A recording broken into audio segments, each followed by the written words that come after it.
Il n'est pas judicieux, mais la demande des gens, c'est... Mais enfin, il y a aussi ce qu'on appelle l'astrologie mondiale. Il y a aussi l'astrologie peut faire des prévisions générales. Oui. Pas par signe, pas par thème, Oui. mais générales. Et à ce moment-là, effectivement, à ce niveau-là, ce sont des géos qui ont une valeur pour tout le monde. Oui. Ouais. Ça ne va pas répondre aux questions quotidiennes d'une personne par rapport à sa vie, parce qu'elle, à la limite, le monde, il y a beaucoup de gens... Mais c'est parce que... Leur monde, c'est leur vie. Regardez en ce moment, par exemple, il y a l'opposition, il y a l'opération Uranus-Saturne, il y a du Pluton, il y a du Jupiter, tout ça ensemble. On n'a qu'à voir autour de nous comment tout ce qui se passe. Il y a un effondrement de tous les côtés. Donc ça joue bien sur les gens. Mais évidemment, ça va jouer fortement sur quelqu'un qui aura certaines positions qui correspondent à ces transits-là. Mais moi je pense qu'avant de passer à l'astrologie individuelle, il y a aussi une astrologie plus globale qu'il faut considérer. Et parfois il y a des choses qui se passent au niveau du global Avec une incidence... et qui au niveau individuel, bon c'est un autre problème. Oui, mais là les transits peuvent nous le dire. Transit sur le thème. Ne serait-ce que l'opposition Uranus-Saturne déjà. Oui. Le bouleversement par rapport à nos acquis, par rapport à tout ce qu'on croyait être sûr, stable, fiable, l'opposition avec Uranus, elle est en train de bouleverser tous nos acquis. Et ça concerne tout le monde dans sa vie tous les jours. C'est ça. Mais je veux dire, ça ne suffit pas pour faire une prévision pour une personne qui commande ses prévisions sur une année. Je ne peux pas travailler sur l'opposition Uranus-Saturne. Oui, mais écoutez, ça c'est un débat. Moi personnellement, je défends une autre position. Puisque vous me posiez la question de savoir une autre position, c'est-à-dire qu'effectivement, moi je m'aperçois que moi je donne aussi des consultations, pas beaucoup d'ailleurs, mais j'ai commencé un nouveau style de consultation depuis quelques temps. Je pense quand même que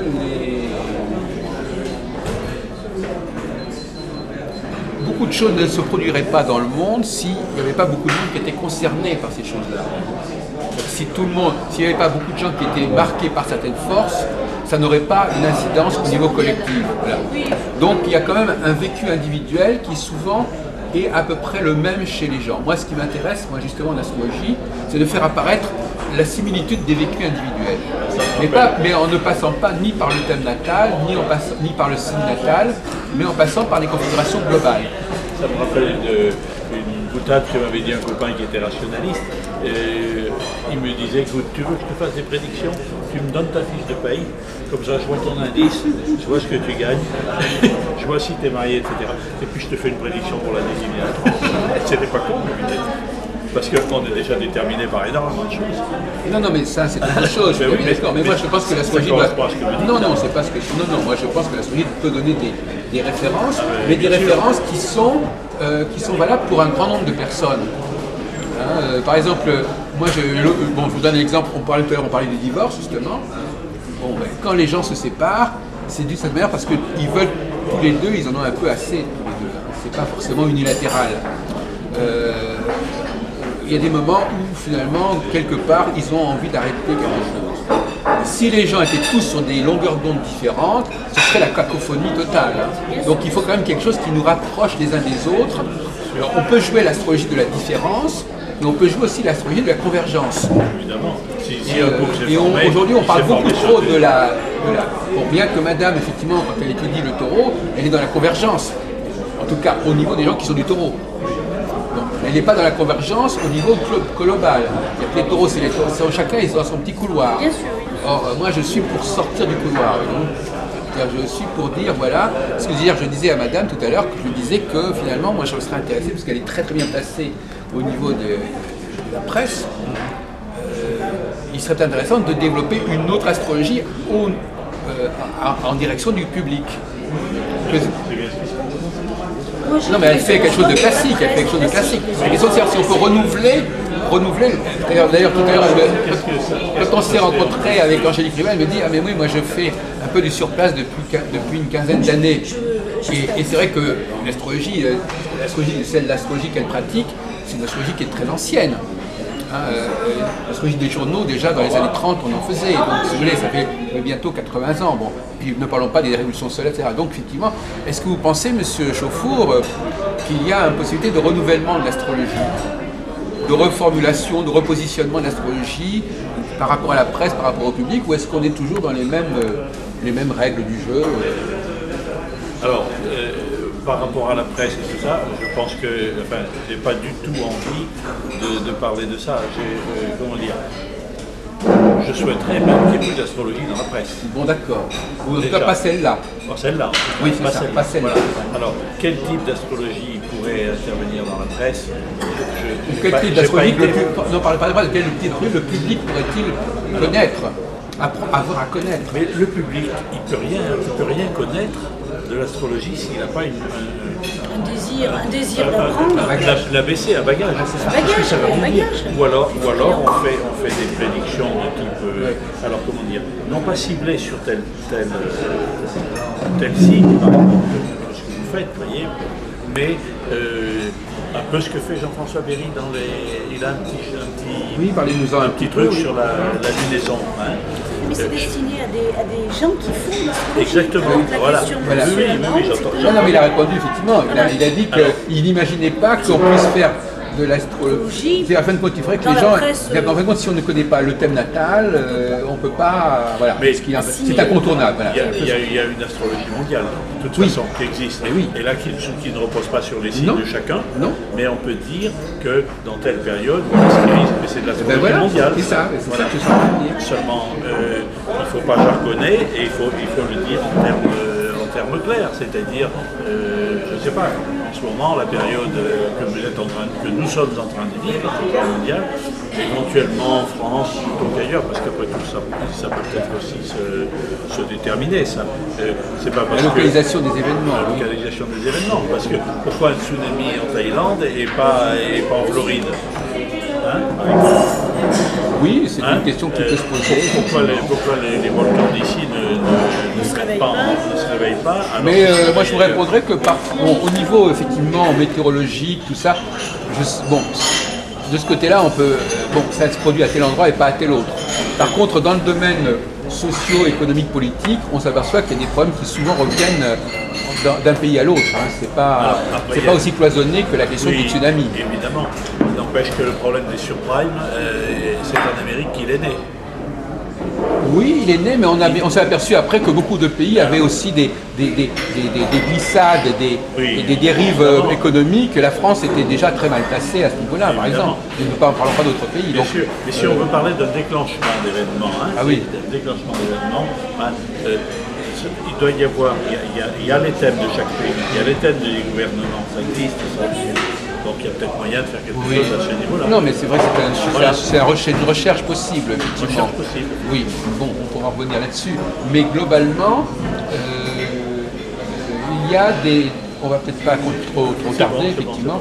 Si on part à 2 heures, c'est bon. Voilà, on se donne encore 10 minutes pour conclure sur Madame... Mais effectivement, c'est vrai que, par exemple, on va revenir sur un sujet que vous aviez abordé tout à l'heure, c'est-à-dire effectivement la dérive de la consultation astrologique vers plutôt on écoute parler la personne, ça, quelque part ça vous paraît un petit peu, on sort un peu de la vocation de l'astrologue, qui consiste à devenir un confident, un confesseur. Qu'est-ce que vous en pensez, monsieur Chaufour?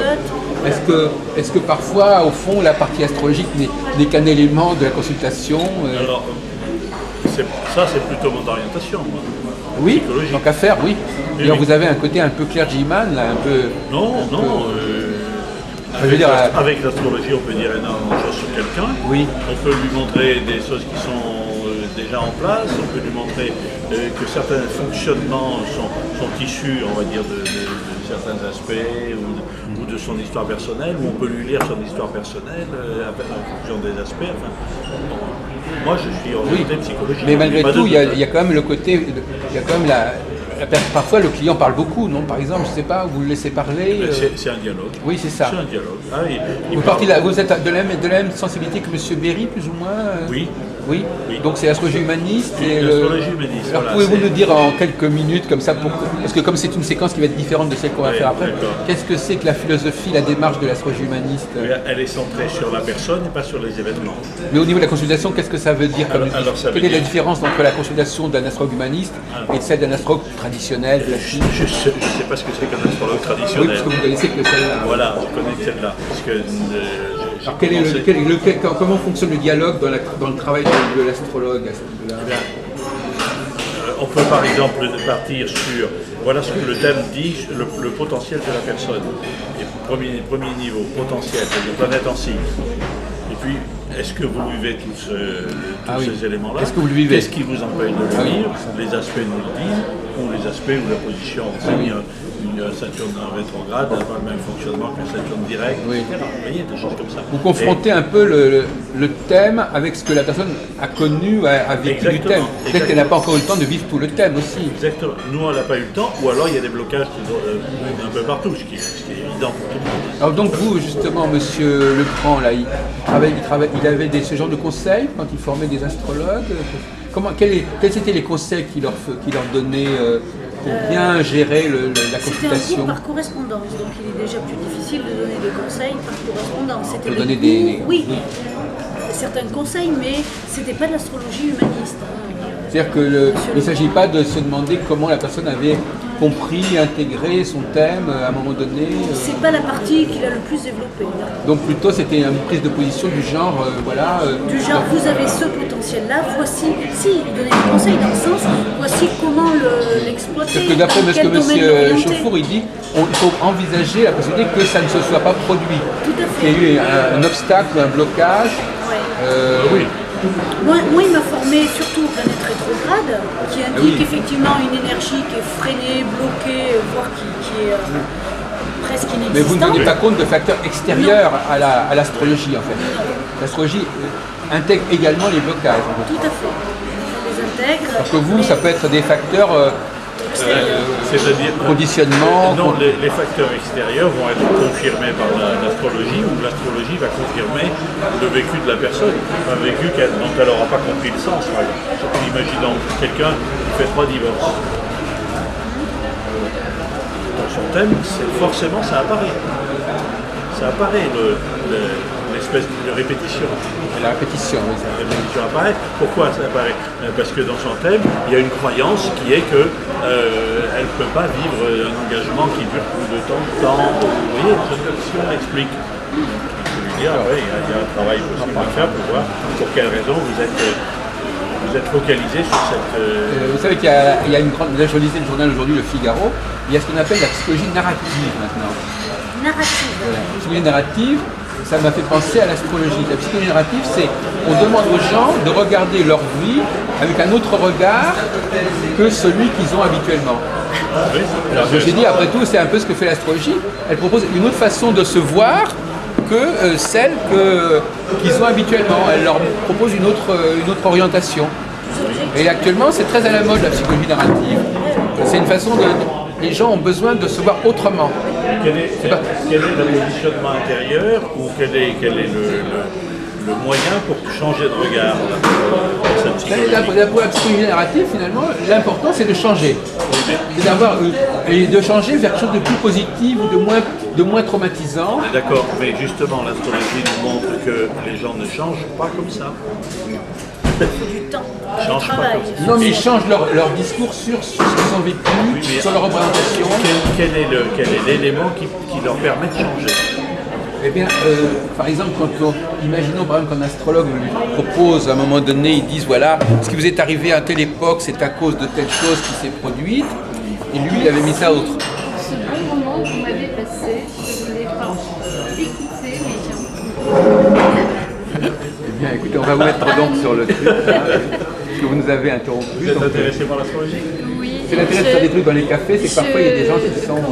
J'étais à côté de vous, j'ai entendu parler psychologie, j'ai entendu parler astrologie, j'ai pas pu m'empêcher d'écouter. Ah, c'est pas bien du tout ça. C'est pas très bien. Non, ça j'avoue, c'est un petit... comment? C'est franc. Vous savez qu'il y a une association qui s'appelle le GERA. Oui. Et qui justement propose des rencontres avec des astrologues. Donnez vos coordonnées, alors peut-être à M. Chauffour qui est de Clermont-Ferrand. Oui, parce que moi je suis nouvelle esthète et à Clermont. Et je suis une pauvre âme perdue qui ne connaît personne, qui ne sait pas vers qui se tourner pour continuer. Alors vous êtes vraiment bien la tombé. bonne pour ça que je me suis permise de dire merci Mais il pour fallait le le moment faire, oui, que absolument, parce vous que là, m'avez vraiment, fait passer. J'ai essayé d'occulter des tas de choses. On peut pas fermer les oreilles, on peut fermer les yeux, mais pas les Oui, oreilles. c'est ça. Oui. Le mail, l'adresse. Votre nom et votre téléphone, qui après on se débrouillera. Alors, c'est Marie Stakowski, S-T-A-C-H-O. Comme les bijoutiers, c'est ça? Pas tout pas à tout à fait. fait. Bon. Je vous donne mon portable, c'est le plus simple. Oui. 06 73 42 34. Vous le notez aussi. 99. Vous avez un email, madame? Oui, c'est pour ça Donnez que je votre vous email à notre ami là, parce Voilà. qu'il y a Alors, tout un système c'est, par mail. MF, en majuscule, en minuscule. Oui, c'est hein, vrai. pardon. C'est vrai. Stakowski, sans point, sans rien. S-T-A-C-H-O. A-C-H-O. W. S. Je vous donne notre carte. I ou Y. I-I-A. Arrobase. Merci. Arrobase yahoo.fr. Merci. Ah, très bien. Ça, c'est la télé, c'est sur Internet, ça. La télévision. Alors, donnez votre email à vous Je avez vais pas peut-être vous de l'écrire. stylo. Si vous voulez. Vous allez vous prêter votre stylo, peut-être. Mettez-le sur ma carte de visite. Je crois que j'avais des cartes, moi aussi je pourrais vous les... Oui, ça c'est sympathique dans les cafés. Souvent, il y a des interférences avec des clients. Et puis je crois qu'on est attiré, même si on C'est grâce à décide, monsieur, parce que c'est lui qui a décidé qu'on s'installe ici. même si on décide de mettre un peu les protecteurs d'oreilles, les boules pièces, on n'y arrive pas parce que le sujet. Non, non. Voilà. Merci. Merci beaucoup. Ça c'est la mienne. On est tous les deux astrologues. Chacun de Mais elle ne donne pas façon tellement de différente. consultations. Et c'est Elle précis. donne des consultations annuelles. Donc si vous voulez avoir votre profil provisionnel pour l'année, c'est... Donc le monsieur fait plutôt des consultations directes astropsychologiques. Oui. D'accord, très bien. Merci beaucoup. Ben, Bon, madame. c'est bien d'être intervenu. On va donc conclure un petit peu, mais vous avez encore quelques minutes, enfin ça va. Donc effectivement, le problème que nous abordions, c'était le compartimentage. On a parfois l'impression que parfois, quand les gens font des prévisions, on a l'impression parfois que chacun est sur son petit couloir. Et c'est pour ça que je comprends qu'on ne fasse pas trop de prévisions, parce que la prévision c'est un petit peu casse-cou. Oui, c'est vrai, parce que si vous faites des prévisions pour les taureaux, bon, je connais une personne qui m'est proche, qui est de ma famille, qui a un soleil bélier. Il fait des prédictions pour le soleil bélier. Seulement son soleil est en bélier en 12 intercepté. Quand on discute avec monsieur, c'est ça, c'est pour savoir quel type de. Bon, quelle est l'orientation, qu'est-ce qu'on fait les uns et les autres, voilà, c'est ça. On ne peut pas faire des prédictions précises dans un horoscope. Un horoscope, les gens ils veulent le lire parce qu'ils aiment ça, c'est une petite connotation sympathique pour débuter la journée. Si c'est positif, ils vont s'en souvenir toute la journée de leur horoscope. Si ça l'est moins, ils vont se dire oh, c'est des Alors je parlais de bêtises. psychologie narrative avant d'être Voilà. interrompu. Vous Voilà. me disiez, la psychologie narrative, c'est très à la mode et c'est très intéressant parce que ça veut dire qu'il ne s'agit pas d'être dans la vérité, il s'agit que la personne ait une représentation plus acceptable d'elle-même, de ce qui lui est arrivé. C'est on change. Alors apparemment ça fonctionne bien, par exemple pour des gens qui ont été traumatisés, par exemple en Afrique, par exemple ils font ça, ils envoient des gens qui ont vécu des choses catastrophiques, ou même des personnes qui ont une image négative d'eux-mêmes. On leur dit voilà, il vous est arrivé ceci, mais peut-être qu'on peut l'interpréter autrement, on peut l'expliquer autrement, et à partir de ce moment-là, ça la soulage. Donc on pourrait se demander, ça vient de sortir là, cette semaine, il y a plusieurs ouvrages, la psychologie narrative, c'est-à-dire que c'est une consultation, et en fait, quelque part, c'est l'astrologue, il fait de la psychologie narrative sans le savoir. Parce qu'il dit, voilà, il vous est... Non, mais il ne le dit pas comme ça, il le conceptualise pas comme ça. Il explique à la personne. Il dit à la personne, il lui propose qu'est-ce qui a créé, provoqué Non, la il lui situation. propose une autre lecture.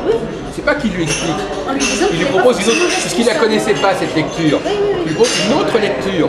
Et cette autre lecture a déjà un avantage qu'elle est autre. Donc elle est autre, et en plus elle met les choses un peu sur le compte de planète.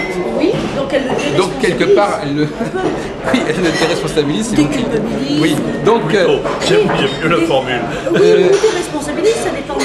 non, mais je veux dire par là que le problème de la vérité ne se pose plus dans ces conditions.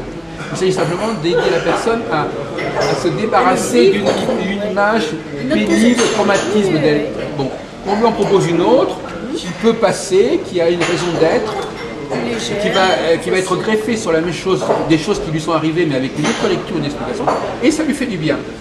Donc maintenant, c'est pour ça que je me suis dit, je vais en parler avec vous, parce que je me suis dit, ces gens-là, ils ne font pas du tout d'astrologie, mais ils inventent, par exemple, je vous donne un exemple qui est donné dans le journal. À un moment donné, il y a une petite fille, on lui a toujours raconté quand elle était petite, quand sa petite sœur est née, eh bien, elle lui a flanqué tout le talc à la figure. Alors ses parents lui disaient, ah, tu vois, tu n'aimais pas du tout ta petite sœur quand elle est née. Et alors finalement, le psychologue est arrivé, 20 ans plus tard, et puis lui dit, ah mais peut-être que vous vouliez peut-être simplement jouer à la maman, c'était peut-être pas par hostilité avec par rapport à votre petite sœur, simplement parce que vous vouliez un petit peu la materner, et puis que vous avez été maladroite, etc. Donc c'est une façon de regarder autrement les événements, l'esprit autrement, et ça fonctionne au niveau du soulagement, ça soulage. Mais ça, oui, moi aussi je peux entendre ce genre de choses. Et à ce moment-là, le problème de la vérité, au fond, il faudrait presque dire, c'est pas tellement une question de vérité, ça rend service aux gens de se voir autrement, d'expliquer autrement ce qui leur est arrivé. Comme vous avez dit ça, alors c'est un mot un peu fort, vous dites ça déresponsabilise, mais enfin, quelque part en tout cas, ça aide à digérer. On change son fusil d'épaule, on n'est pas toujours avec le même système d'explication, on a un autre système d'explication parallèle qui permet de regarder un peu la vie autrement. Voilà. Donc je vous donne ce petit scoop, ça vient de sortir. D'une certaine façon, la plupart des gens vivent au niveau purement profane et au niveau des événements de ce qui leur sont arrivés, et au niveau de leur conscient, et l'astrologie, notamment helléniste et celle qu'on pratique, ça leur montre qu'il y a un dessous des cartes. Oui. Il y a des raisons pour que les choses soient qui n'étaient pas forcément celles qu'ils connaissaient. Exactement. Une planète qui est dans l'inconscient, elle est dans l'inconscient. La personne ne se dit pas un seul instant qu'elle fonctionne avec des caractéristiques qui l'empêchent de vivre pleinement cette planète, par exemple. Vous voyez ? Et si on le lui explique, non seulement ça la déculpabilise d'une certaine façon, mais en même temps on peut lui donner les moyens aussi de sortir de cette situation. Alors, il y a une autre théorie qui est amusante aussi, c'est la théorie selon laquelle une consultation est une bonne chose, parce que même si on dit des choses à la personne qui la surprennent, ça la force à réagir. À se demander est-ce que ça correspond ou ça ne correspond pas. Donc déjà, ça fait vibrer, ça veut dire qu'on a un réflexe, on est interpellé par le discours de l'autre et on réagit, et en réagissant, on est obligé de se demander qui on est, ce qu'on accepte, ce qu'on n'accepte pas. C'est déjà l'autre regard dont vous parliez tout à l'heure. C'est une façon de... Ce que l'astrologue dit à la personne, ben, attendez, il y a peut-être une autre façon de voir les choses. Oui. Mais le client aussi peut justement réagir en disant oui, mais ça, même quand un client dit à un astrologue qu'il a tort, ben c'est quand même, ça montre qu'il est vivant. Moi je dis toujours, c'est parce qu'il c'est comme on lui parce que quelque part tout discours vous concernant est une agression, est une intrusion. Alors, vous entrez dans la vie de quelqu'un, vous lui dites quelque chose sur lui, comment il se défend par rapport à ce qu'on lui dit. Bien sûr. Il faut qu'il apprenne aussi à se défendre. Donc si déjà, c'est un peu comme si déjà la personne apprend parce qu'elle est confrontée, elle accepte de se confronter à quelque chose la concernant, c'est une épreuve quelque part. Il faut qu'elle soit capable de passer cette épreuve, c'est-à-dire d'intégrer, d'assimiler, de repenser, peut-être pas de rejeter, mais de réinterpréter aussi ce que lui dit l'astrologue. Parce que l'astrologue, même ce que disait tout à l'heure, même un texte qu'on lui donne ou un discours qu'on lui donne, il peut l'interpréter de diverses façons. Tout à fait. Oui. Il a un mode de défense, il peut dire oui, il peut comprendre autre chose que ce qu'a voulu dire l'astrologue, parce que ça l'arrange mieux de comprendre comme ça. Mais écoutez, on va donner quelques mots de la fin, là, donc à Angélique Privat, là, puisque c'est quand même c'est à votre... Je suis ravie de vous avoir rencontré, de vous avoir fait partager mon activité, mes goûts, ma passion, qui ne demanderait qu'à Et oui, oui, c'est ça, qui voudriez réenflammer votre passion. Voilà, Elle voudrait avoir une nouvelle façon de se relancer dans l'astrologie, mais comme vous disiez vous-même, c'est vrai que on est un petit peu bon, je sais pas, mais c'est vrai que l'astrologie humaniste, elle n'est pas non plus d'hier, hein, elle est quand même déjà ancienne. Oui, bien sûr. Donc, quelque part, est-ce que l'astrologie aurait besoin aussi d'un nouveau souffle? C'est la grande question qui se pose actuellement. Ça dépend de quelle astrologie vous parlez. Hein. Non, mais quelle que soit l'astrologie. Il y a déjà de nouveaux souffles. Hein. Oui. Il y en a une que je ne connais pas du tout, mais j'imagine que les gens sont quand même compétents. L'astrologie conditionnaliste. C'est pas non plus dont j'ai pas d'hier. idée. D'accord. C'est des années 60. Toutes les astrologies Voilà, qui sont nées dans les 50 dernières années, ça. toutes ces astrologies-là, elles ont encore quelque chose à dire. Oui. Simplement, on reste dans le domaine des astrologues ou des amateurs d'astrologie, mais le grand public, lui, il n'en saura rien. Oui, finalement, vous avez l'impression que le grand public, finalement, on ne pourra jamais le toucher. Le grand public, c'est cette dame qui entend et qui vient. Oui. Les autres. Bon, moi je ne suis pas aussi pessimiste que vous, mais on en parlera tout à l'heure. Hein. Mais je pense qu'il y a quand même, une façon de communiquer l'astrologie au grand public, mais peut-être pas sous les formes que nous connaissons là. Oui, en tout cas. Lesquelles après on tombe dans la presse spécialisée. Non, mais on n'a pas eu le temps d'en parler. Et apparemment, vous n'avez pas tellement de temps non plus, parce que normalement, elle devait venir à la réunion de cet après-midi. Finalement, elle a des obligations. Donc, tant pis, mais vous lirez, on vous enverra les papiers. Mais effectivement, il y a d'autres, on peut inventer d'autres façons de parler d'astrologie. De la même façon que l'individu peut apprendre à reparler de lui-même, l'astrologie peut apprendre à se repenser elle-même et à se reformuler elle-même. Je pense que c'est une réflexion que l'AFDAF doit faire en ce moment. Ah ben oui, ça c'est effectivement, oui. Voilà, c'est bon. Je ne participe pas, mais enfin, éventuellement, je pourrais m'intéresser pour savoir. Oui, c'est ça. Alors là, effectivement, vous n'êtes peut-être pas au courant de la Fédération des astrologues francophones, et effectivement, alors eux, ils militent beaucoup justement contre les formes de prévision. Alors, c'est ça. C'est pour ça que ça m'intéresse. Mais moi je suis pas, je ne pense pas qu'on puisse. Moi, je vous dis très franchement, je ne pense pas que la prévision doive être évacuée de l'astrologie. Je pense qu'au contraire, elle a vraiment sa place. Moi, je pense aussi que mais peut-être pas sous les formes traditionnelles. Mais si ce moyen existe, il a une raison d'exister. Parce que la prévision, c'est peut être utile, mais il est dangereux. Il est manipulé avec. C'est-à-dire, pour le grand public, ça n'a pas beaucoup de signification, mais pour une prédiction individuelle, non, on peut dire des choses. Bien sûr. Ça, j'en suis persuadé. Rudyard d'ailleurs a donné des méthodes pour faire des prévisions. Mais Rudyard ou Ruperti. C'est toujours délicat. Oui. Parce qu'on ne sait pas forcément comment la personne, où elle en est, comment elle va C'est pour ça que le dialogue avec la interpréter. personne permet de dire, il y a des gens, si vous leur dites bêtement, vous risquez de gagner beaucoup d'argent d'un seul coup, le gars il est caissier dans un supermarché, ça ne marchera pas, ça marche pas. Ou alors il va partir avec la caisse. Ou alors il va partir avec la caisse, oui. Alors après il faut voir son mercure. Il y a des gens qui ne sont pas bien du tout, qui consultent un astrologue en dernier recours en se disant il faut que je comprenne pourquoi ça ne va pas. Il suffit que vous leur disiez une mauvaise phrase qu'ils vont mal interpréter, ça peut être la goutte d'eau. Je veux dire, c'est ça quand même un côté. Je ne sais pas si vous connaissez ce qu'elle fait. Elle envoie 400 ou 500 personnes par an qui ont leur prévision de l'année et de chaque mois. Et donc ils ont un dossier d'une centaine de pages. Non, c'est pas une centaine de pages. C'est le thème natal, c'est 20 pages. Les prévisions, c'est 15 pages. C'est pas 100 pages, c'est 15 pages. 100 pages, oui, mais moi je fais pas, je leur envoie pas tout. Non, d'accord, mais enfin peu importe. Donc ils ont 15 pages à lire pour l'année. Voilà. Une quinzaine de pages qui résument les transits. Il n'y a pas eu de rencontre évidemment avec ces personnes-là. Il peut y en avoir, mais il y en a de moins en moins, puisqu'avant j'étais sur Chamalières, c'était plus pratique, j'avais un cabinet, maintenant je travaille chez moi. Et puis c'est vrai, comme je disais, il y a aussi